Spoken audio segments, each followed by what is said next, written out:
पुंडलिक वरदा हरिविठ्ठल श्री ज्ञानदेव तुकाराम. सद्गुरु ज्ञानेश्वर महाराज की जय. जगद्गुरु तुकाराम महाराज की जय. मंगलमूर्ती मोरया. रामकृष्ण हरी. चातुर्मासाच्या पवित्र कालखंडामध्ये आपण संत बोधाचं हे चिंतन करीत आहोत. मागील भागात आपण पाहिलं की भाद्रपद मास सुरू झालाय. घरोघरी श्रीमान महागणपतीची स्थापना झाली आहे. घराघरामध्ये अत्यंत मंगलमय असं वातावरण आहे. बुद्धीचा दाता, बुद्धीचा नायक, गणांचा नायक अशी गणपतीची ओळख आहे. बुद्धी प्रदान करणारा भगवान, विघ्नांचा नाश करणारा भगवान, असं गणपतीचं स्वरूप आहे.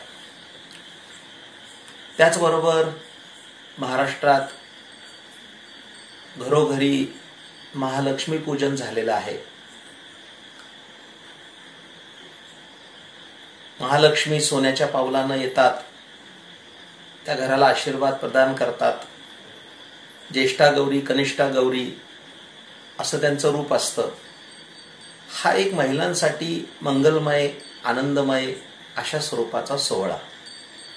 यावर्षी प्रत्येक घरामध्ये गौरी गणपतीचा हा सण साधेपणानं पण अत्यंत भक्तिभावानं साजरा होतो आहे. एक खूप कौतुकाची गोष्ट आहे. अशा या मंगलमय सोहळ्यामध्ये आपण काही संत बोधाचं चिंतन करणार आहोत. मागील भागात आपण गणरायाचं वैशिष्ट्य पाहिलं. अशा या गणपतीला आज आपण काही मागणार आहोत.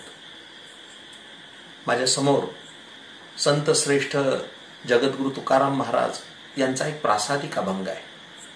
तो अभंग अशा प्रकारचा आहे. ते देवाकडे प्रार्थनापूर्वक मागतात. दुर्बुद्धी ते मना कदा नुपजो नारायणा. आता मज ऐसे करी तुझे पाय चित्ती धरी. उपजला भावो तुमचे कृपे सिद्धी जावो. तुका म्हणे आता लाभ नाही या परता. असा हा प्रासादिक अभंग आहे. पहिली गोष्ट ही आहे की देवाकडे काही मागूच नाही. मला ज्या अनेक महापुरुषांचा सहवास घडला त्यामध्ये श्री क्षेत्र मुरबाड येथील वेदशास्त्र संपन्न वैकुंठवासी श्रीराम गजानन जोशी दादा होते. त्यांच्या चर्चेमध्ये ते असं म्हणत असत की कोणत्याही भक्ताने आपल्या उपास्य देवताला काही मागू नये. कारण त्याची दोन कारणं सांगत असत. पहिलं कारण की जर आपण आपल्या उपास्य देवतेला काही मागितलं तर त्याचा अर्थ असा आहे की आपल्याला काय हवं आहे हे त्या देवतेला कळू नये, असा एक प्रकारचा भाव आहे. आणि दुसरी गोष्ट अशी आहे की आपल्या भक्तानं आपल्याकडे काही मागावं हे त्या उपास्य देवतेला सुद्धा आवडत नाही. एक अत्यंत श्लोक सुंदर आहे माझ्या समोर. तो श्लोक सांगितल्याशिवाय मला पुढे जाता येणार नाही. अत्यंत सुंदर श्लोक आहे. त्या श्लोकामध्ये असं म्हटलंय, सदा आसतो दास देवान साहे. न मागे तयाची रमादासी होये. असे आसतो दास सर्वाधिकाचा. नसे आसतो दास देवाधिकाचा. हा प्रसिद्ध पंतकवी श्री वामन पंडितांचा श्लोक आहे. खूप सुंदर त्याच्यामध्ये त्यांनी रचना केली. सदा आसतो दास देवान साहे. ज्याला सतत आशा आहे, सतत काहीतरी त्याचं मागणं चालू असतं, असा दास देवाला आवडत नाही. सदा आसतो दास देवान साहे. यापेक्षा न मागे तयाची रमादासी होय. जो दास कधी मागत नाही त्याची साक्षात लक्ष्मी दास होते, असं वर्णन आहे. असे आसतो दास सर्वाधिकाचा. ज्याला आशा आहे, ज्याला सतत आस आहे, असा माणूस सर्वाधिकांचा दास असतो. आणि ज्याच्या अंतःकरणामध्ये आशा नाही, मागण्याची आशा नाही, नसे आस तो दास देवादिकांचा, असं वर्णन केलेलं आहे. पण मौज अशी आहे की तुकाराम महाराजांच्या गाथ्यात अशी अनेक अनेक प्रमाणं येतात. तुकोबाराय तर देवाला स्वच्छ म्हणतात, काही मागणे हे आम्हा अनुचित, वडिलांची रीत जाणत असो. परमात्मा सुद्धा असा आहे की जे मागतात त्यांना देत नाही, आणि जे कधी त्याच्याकडे मागत नाही त्यांना माग माग असं परमात्मा बोलतो. जो मागत नाही त्याचा देव दास असतो, हे लक्षात ठेवा. पंढरपूरला तुकाराम महाराज वारीला गेले की भगवान म्हणायचे की तुम्ही अखंड वारी केली, काहीतरी मागा, काहीतरी मागा. त्या तुकोबारायांनी त्यांना म्हणावं की आमच्या घराण्याची ती पद्धत नाही. वंश परंपरा दासमी अंकिता, तुका मुकलिता लाज कोणा. माझ्या वाडवडिलांनी तुझी सेवा केली, याचा धरीन अभिमान, करीन आपुले जतन. संत विश्वंभर बाबांपासून ते 7 पिढ्या आमच्या घरामध्ये तुझी सेवा आली, पण आमच्या पूर्वजांनी तुझ्याकडे कधी काही मागितलं नाही. पण देवाने हट्ट धरावा की तुम्ही काहीतरी मागा. प्रिय श्रोतेगण हो, अहो देवाकडे मागणं ही सामान्य गोष्ट नाहीये.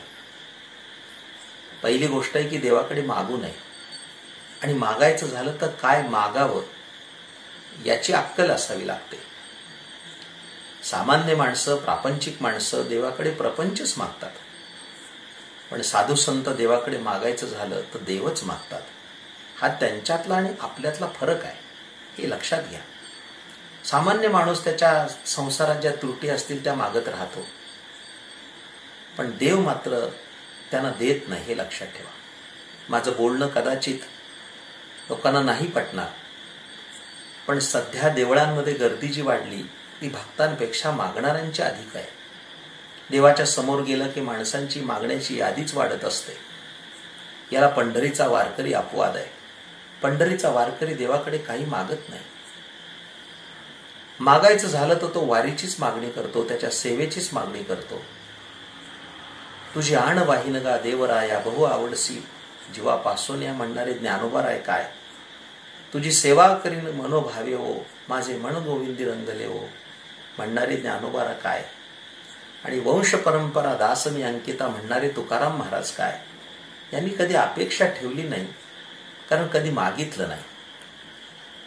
अर्थात ज्यांनी मागितलं तेही योग्य मागितलं असे दाखले पुराणात तुम्हाला पाहायला मिळतील. काही अनेक माणसं मागताना चुकलेली आहेत असं आपल्याला पाहायला मिळतं.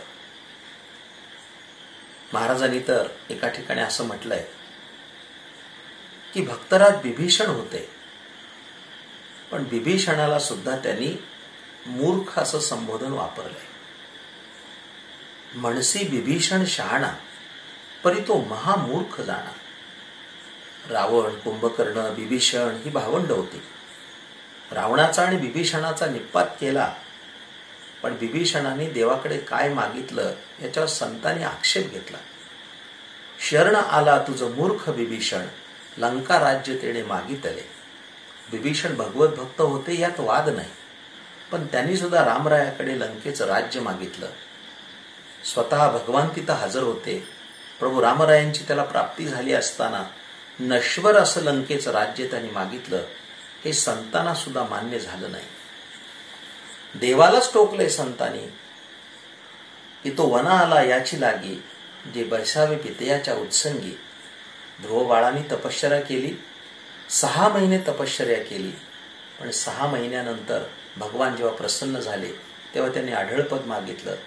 संत त्याला म्हणतात देवाला, देवा अरे मोठी मोठी माणसं फसली, ध्रुव बाळ तर लहान होतं, त्याला तू फसू द्यायचं नव्हतं, तू फसवलंस आणि त्याला आढळपदावर बसवलंस, योग्य नाही केलं. देवाकडे मागताना खूप अतिशय सावधगिरीनं मागावं लागतं. एवढा मोठा 12,000 हत्तीचं बळ असणारा दुर्योधन तो सुद्धा भगवंताकडे मागताना चुकला, असं महाभारतात आपल्याला पाहायला मिळेल. महाभारतामध्ये ती कथा प्रसिद्ध आहे. कौरव आणि पांडवांचं युद्ध ठरलं. मग कौरवांच्या बाजूनी कोण युद्धाला जाणार आणि पांडवांच्या कोण जाणार. तेव्हा भगवंतानी आपल्या सैन्याला एका बाजूला केलं आणि भगवान एका बाजूला राहिले, अशी वाटणी केली. वेळेच्या मर्यादेत तो एवढा मोठा दृष्टांत मी सांगू शकणार नाही, पण संक्षेपानं सांगतो. निमंत्रण येणार हे माहीत होतं. पूर्वीच्या काळामध्ये निमंत्रणं असत, म्हणजे लग्नाची, मुंजीची जशी निमंत्रणं येतात तसं युद्धाचं सुद्धा निमंत्रण असे. कौरवांनी यादी केली कोणाकोणाला निमंत्रण द्यायचं. पांडवांनी आपल्या बाजूने यादी केली आणि निमंत्रणं देण्यासाठी स्वार निघाले.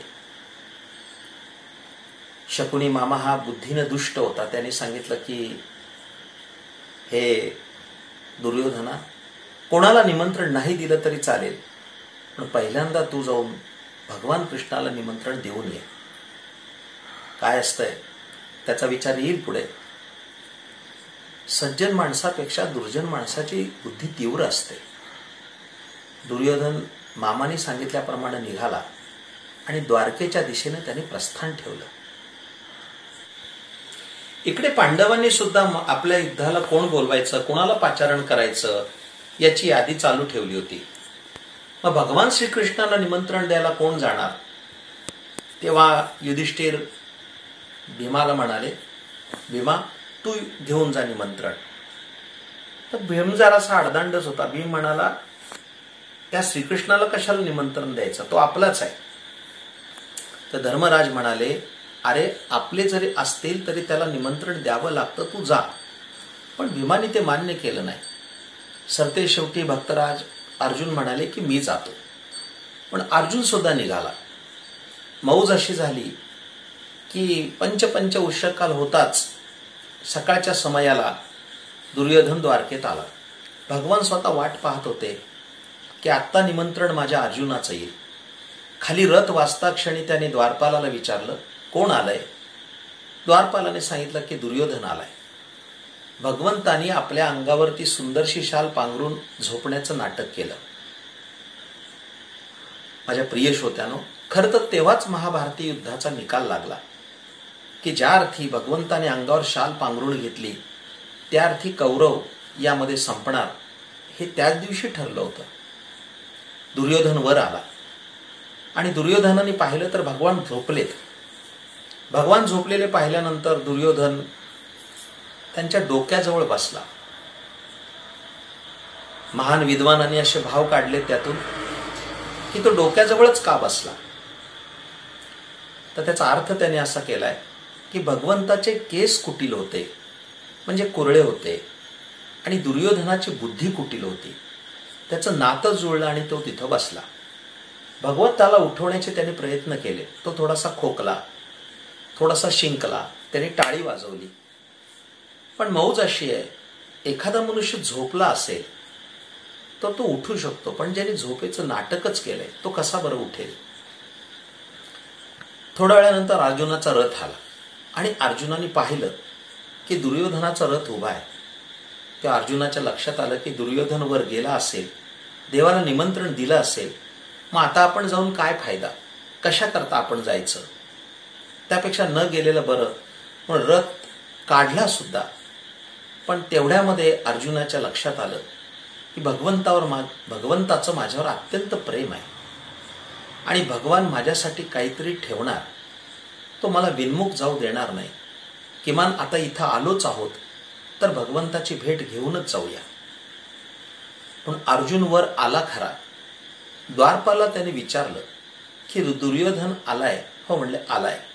मग देवाचं आणि त्याचं काही संभाषण झालं का. त्या द्वारपालाने आनंदाची वार्ता सांगितली की दुर्योधनाचा रथ आला. तर भगवंताने आम्हाला विचारलं कोण आलंय. दुर्योधन आलाय असं म्हणता क्षणी भगवंताने अंगावर जी शाल पांघरून झोपले ते अजून उठले नाही. अर्जुनाला परमानंद झाला आणि अर्जुन म्हणाला, आता युद्ध न करता जिंकलोय. ज्या अर्थी भगवंताचं संभाषण झालं नाही त्या अर्थी भगवंताने त्याच्यावर बोलण्याची इच्छा व्यक्त केली नाही. देव माझ्यावर अत्यंत प्रेम करतोय. पण अर्जुन जो गेला तो भक्तगाम कल्पद्रुम ज्या ठिकाणी मंचकावर निजले होते त्यांच्या पायाजवळ बसला आणि आपल्या हातानं त्याचं चरण संवाहन केलं. हात लागता क्षणी भगवान उठले आणि सरळ गणित आहे. की समोर बसलेला व्यक्ती पहिल्यांदा दिसणार. समोरची व्यक्ती पाहता क्षणी भगवंताने असं काही नाटक केलं, अरे अर्जुना केव्हा आलास? अर्जुन म्हणाला, ते नंतर पाहू, ही माझी निमंत्रण पत्रिका पहिली, आमच्या बाजूने तुम्ही युद्धाला यायचंय. मागवून टाळी वाजवली दुर्योधनाने आणि दुर्योधन म्हणाला, देवा मी पहिल्यांदा आलोय. देवाने त्याच्याकडे पाहत विचारलं, अरे तू केव्हा आलास? भगवान काही कमी नाटकी नाहीये. तू केव्हा आलास याला माहित नाही का? तो आल्याबरोबर याने अंगावर शाल लोडून घेतली, अंगावर पांघरून घेतलं. तो विचारतो तू केव्हा आलास? तो म्हटला, मी पहिल्यांदा आलो, तुझ्याजवळ बसलो तेव्हा माझं पहिल्यांदा निमंत्रण तुला. दोघांची निमंत्रण स्वीकारल्यानंतर भगवान म्हणाले, तुमची दोघांची निमंत्रणं मला प्राप्त झाली, पण माझं असं मी ठरवलंय की माझ्या बाजूला चतुरंग सैन्य एका बाजूला असेल आणि एका बाजूला मी असेल, पण माझ्या हातात शस्त्रास्त्र मी धरणार नाही. गोष्टी सांगेन युक्तीच्या 4, फक्त युक्तीच्या 4 गोष्टी मी सांगेन. काय हवंय ते बोला. आता मागायचा प्रश्न आला. दुर्योधनाने पुन्हा अट घातली की मी पहिल्यांदा मागणार, कारण मी पहिल्यांदा आलोय. अर्जुन म्हणाला, तू पहिल्यांदा जरी आला असलास तरी निमंत्रण मी पहिल्यांदा दिलंय. त्याच्यात वाद झाले. भगवान म्हणाले, अरे दुर्योधना, अर्जुन वयानं लहान आहे, त्याला मागू दे. आजही परंपरा अशी आहे की संपत्तीची वाटणी करताना सुद्धा लहानाला पहिल्यांदा सांगतात, त्याला मागू दे. पण दुर्योधन हट्टी होता. दुर्योधन म्हणाला, मी तसं करू देणार नाही, मला जे मागायचंय ती मी पहिल्यांदा मागणार. भगवान अर्जुनाकडे बघून म्हणाले, मागू दे त्याला, त्याला हवं ते मागू दे. अर्जुन म्हणाला, मला जे हवं आहे ते तर त्याने मागितलं तर मी काय करणार? जेव्हा मागण्याचा प्रश्न आला, भगवंतांनी नेत्रपल्लवी केली आणि अर्जुनाला समजून सांगितलं की तो मागणार नाही, कारण शकुनी मामाने सांगितल्याप्रमाणे तो आलाय, त्याला स्वतःची अशी बुद्धी नाही. आणि अर्जुना, भय बाळगू नकोस, तो तुला हवंय ते मागणार नाही, मला माहिती आहे, कारण मागायचं काय ही बुद्धी देणारा मीच आहे. दुर्योधनाने विचार केला की चतुरंग सैन्य एका बाजूला आणि एका बाजूला एकटाच भगवान आहे, वर त्याच्या हातामध्ये शस्त्रास्त्र नाही आणि तो फक्त युक्तीच्या 4 गोष्टी सांगणार. मग याला काय पिठलं भात जेवायला बोलवायचं आहे? त्यापेक्षा आपण सैन्य मागूया. पण दुर्योधनाने सैन्य मागितलं. दुर्योधन म्हणाला, हे भगवन, तुझी चतुरंग सेना माझ्याबरोबर असू दे. आणि निमंत्रण देऊन दुर्योधन निघून गेला. जाता क्षणी भगवंताला आनंद झाला. अर्जुनाने कडकडून मिठी मारली आणि मला जे हवं आहे तेच अपेक्षित मला प्राप्त झालं. आमच्या बारामतीला एक महान पंत कवी होते, त्याने एक सुंदर आर्या लिहिली याच्यावर. ती आर्या फार बोलकी आहे. त्याच्यात ते असं म्हणतात, अतिशय सुंदर त्यांनी वर्णन केलेलं आहे. पार्थ म्हणे गोविंदा, न्यस्तायुध तूच पाहिजे समज. पार्थ म्हणे गोविंदा, न्यस्तायुध तूच पाहिजे समज. मागे सैन्य सुयोधन, वरही वरायास पाहिजे समज. फार सुंदर रचना आहे. त्या श्लोकामध्ये एक मौज आहे. मोरोपंतांनी त्याला दुर्योधन म्हटलेलं नाही, सुयोधन म्हटलंय. कारण धर्मराज युधिष्ठिर त्याला सुयोधन म्हणत असे. इतके सज्जन पांडव होते. पार्थ म्हणे गोविंदा, न्यस्त आयुध, तुझ्या हातात आयुध नसू दे, पण तूच मला हवा आहेस. मागे सैन्य सुयोधन, वरही वरायास पाहिजे समज. देवाने वरंभृई म्हटल्यानंतर सुद्धा वर काय मागावा? अरे ज्याचा सखा हरी त्यावरी विश्वकृपा करी. जाको राखे साईया मार सकेना कोय. हे दुर्योधनाच्या लक्षात आलं नाही.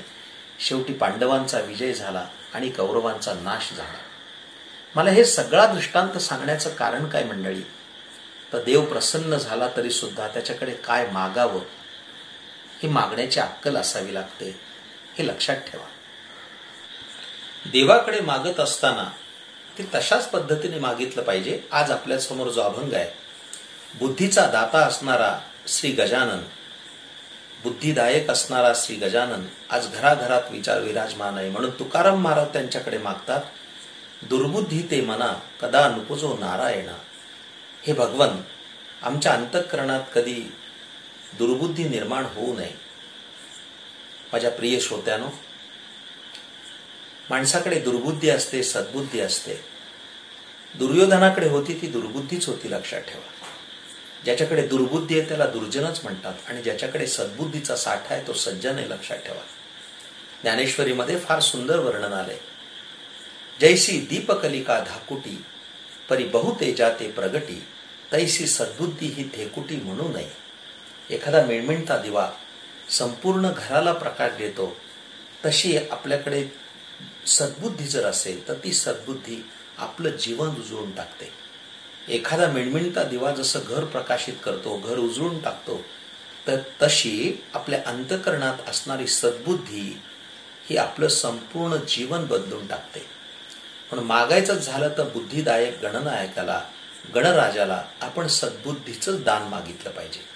तुकाराम महाराज देवाला म्हणतात, सद्बुद्धी ते दुर्बुद्धी ते मना कदा नुपुजो नारायणा. म्हणजे मला दुर्बुद्धी सुचूच नये.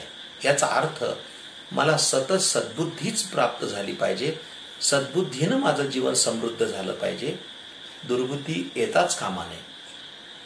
आता मज ऐसे करी तुझे पाय चित्ती धरी. किती सुंदर मागितलंय. हे भगवन, एक तर माझ्या ठाई सद्बुद्धी असावी, चांगली बुद्धी असावी, ती वाकडी नसावी. याचा विस्तार होईल तेवढा विस्तार मी करत नाही. पण आपण पसायदानात जर पाहिलं तर ज्ञानोबाराज पसायदान जिथून सुरू करतात तिथं पहिल्यांदा मागणं मागताना आपल्या गुरुदेवांकडे, सद्गुरू संत श्रेष्ठ श्री निवृत्तीनाथ महाराजांकडे मागताना जे खळांची व्यंकटी सांडो असं मागणं मागितलंय. म्हणजे दुर्जन वाईट नसतो, त्याच्या बुद्धीला लागलेला जो वाईट रंग आहे ते वाकडे पण जर गेलं तर त्याच्याकडे सद्बुद्धी येणार आणि तो सज्जन होणार आहे. सज्जन दुर्जन मारावेत अशी प्रार्थना नाहीये. जे खळांची व्यंकटी सांडो, त्यांच्या बुद्धीला लागलेला वाईट रंग निघून जाओ, त्यांची दुर्बुद्धी आहे ती मलिन आहे, ती शुद्ध हो आणि ती सद्बुद्धीमध्ये परावर्तित हो. दुर्बुद्धी नको आहे. मागणं मागताना असं मागितलंय, आता मज ऐसे करी तुझे पाय चित्ती धरी. आता मला असं प्राप्त व्हावं, तुझे पाय माझ्या चित्तात यावेत. इथे सुद्धा तुकाराम महाराजांची चतुराई आहे. आपलं चित्त देवाच्या पायावर जर गेलं तर ते कधीतरी विचलित होऊ शकतं, पण देवाचे पायच आपल्या चित्तात विराजमान झाले तर ते कुठे हलणार नाहीत. म्हणून तुझे पाय चित्ती धरी उपजला भावो तुमचे कृपे सिद्धी जाओ. किती सुंदर तुकाराम महाराजांनी म्हटलंय. आता माझा भाव उदित झालाय, भाव निर्माण झालाय, हा असाच अखंड राहू देत. तुमच्या कृपेनं तो सिद्धीला जाऊ. नामदेवाचा एक अभंग आहे, देह जाऊ अथवा राहो पांडुरंगी दृढ भाव, चरण न सोडी सर्वथा आण तुझी पंढरीनाथा. मंडळी, भाव निर्माण होतो पण तो टिकत नाही. असं पाहायला मिळतं बघा की गणेशोत्सव आला की माणसाचे भाव उदित होतात आणि गणेश विसर्जन झालं की त्यांचे भाव सुद्धा विसर्जित होतात. वर्षभर त्यांना गणरायाचं स्मरण सुद्धा नसतं. त्यांना सद्बुद्धी प्राप्त हो, अखंड त्यांनी गजाननाची उपासना करावी, सिद्धिबुद्धीचा दाता असणाऱ्या गणरायाची उपासना करावी, कारण भाव निर्माण झालेला तो सिद्धीला जावा अशी प्रार्थना तुकाराम महाराज करतात. उपजला भाव तुमचे कृपे सिद्धी जाओ.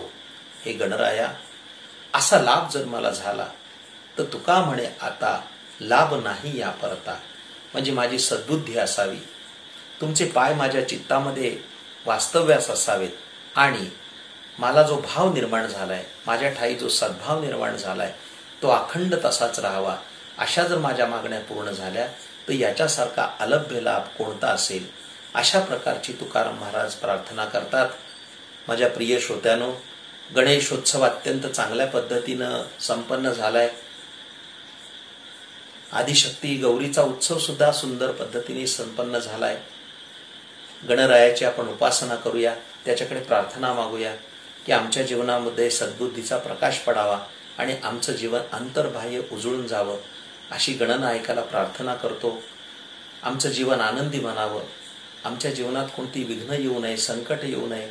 आमच्या जीवनात येणाऱ्या सर्व संकटाचा तू नाश करावा आणि आम्हाला आशीर्वाद प्रदान करून आमचं जीवन आनंदी करावं अशी प्रार्थना करीत ही आजची सेवा श्रीमन महागणपतीच्या चरणी समर्पित करतो.